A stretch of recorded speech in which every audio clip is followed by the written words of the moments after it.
ላይ ሰምተሃል። ይህ ሁሉ ተመልከት።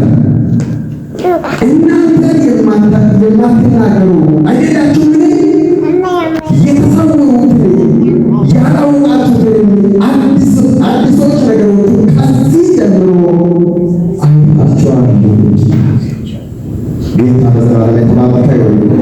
በትንቢተ ኢሳይያስ ምዕራፍ 43 ቁጥር 19 ላይ ያለውን ስፍራ አንድ ሰው ያነባል። ቶሎ ብሎ ሰምታችሁ ቃሉ የኔ ነው ብላችሁ ስትጠሩ እግዚአብሔር በቃሉ አማካይነት የሞተ ነገሮቻችሁን ያስነሳል።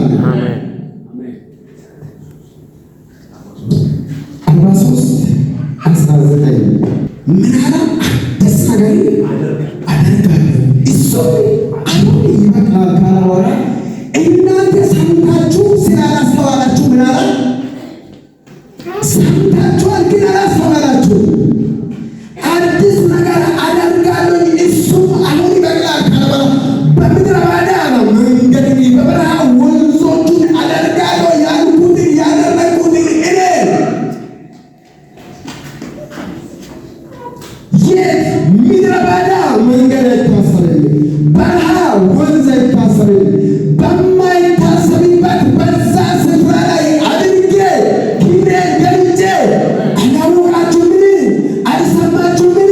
እያለ ነው እግዚአብሔር አምላክ። አዲስ ነገር ይሆናል። መልስ ከኔ ጋር ብቻ ሆኑ። ሁላችሁ ሀሳባችሁን አንድ አድርጉ፣ ልባችሁን አንድ አድርጉ። እግዚአብሔር ሲናገር እግዚአብሔር በአንድም በሌላ ይናገራል። ሰው ግን አያስተውልም። አንተ ፈልገህ የመጣህ አየለችን አበበችን ሊሆን ይችላል። እግዚአብሔር በአንድም በሌላ እየተናገረ ነው። በደንብ የሚናገረውን ቃል ካሰብክ ቃሉ የታረቀኝ ቃል አይደለም። ቃሉ እግዚአብሔር እራሱ መሆኑን ካወቅ ከታስበት ቦታ ትወጣለህ። በደንብ ስሙ።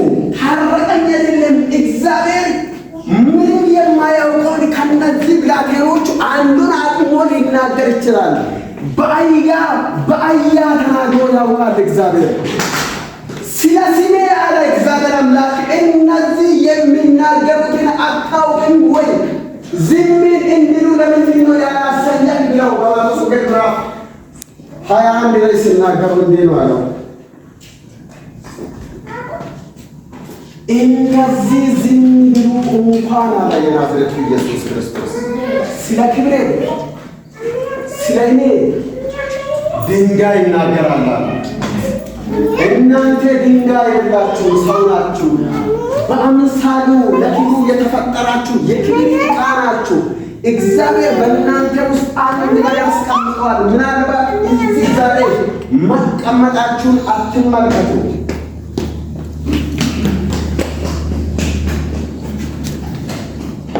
እግዚአብሔር ስለ ክብሩ ይናገራል። እግዚአብሔር ስለ ክብሩ ይናገራል። ዛሬ ላንቺ ይናገር ኢየሱስ። ሰምተሽ በማስተዋል ስትቀበይ እግዚአብሔር አምላክ ካለሽበት ቦታ ወደ ክብሩ ሽፍት ያደርግ። አንዳንዶች አያውቁም። ማለማለ ዘሰሎሞን ምዕራፍ 5 ላይ ልክ መጥቶ ደጁ እያንኳኳ ሳለ ሰማች፣ አልከፈተችም። በሩን ያንኳኳል፣ ድምፁን ሰምቻለሁ፣ የውዴ ቃል ነው አለች እሷ። ውዴ ደጁን ያንኳኳል አለች። የሚያንኳኳ ውዷ መሆኑን አውቄያለሁ፣ ሰምቻለሁ፣ ደጁን ያንኳኳል አለች። አሜን ወይ? ዛሬ እግዚአብሔር አምላክ ደጅን ያንኳኳ። ዛሬ እግዚአብሔር አምላክ ቤትን ያንኳኳ። እጆቹን በቀዳዳ አስገባችና የውዴ እጅ መሆኑን አየሁ ብለን ብድግ ብለን ልትከፍት አለችም። ምላሽ የመለሰችው እሷ ነው።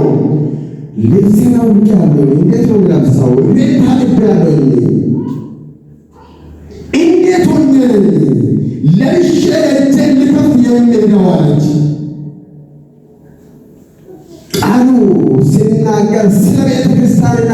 ሙሽራው ኢየሱስ ነው በዛ ስፍራ ላይ የሚናገረው።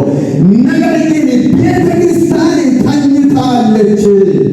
ውዷ ያንኳኳል፣ አትሰማም፣ አትከፍትም። ለውዴ ልከፍትለት ሄድኩኝ አለች። ድምፁን ሰምታ እጁን በቀዳዳ ሲሰድ አየችና ልትከፍት ስትል ፈቀቅ ብሎ ሄዷል።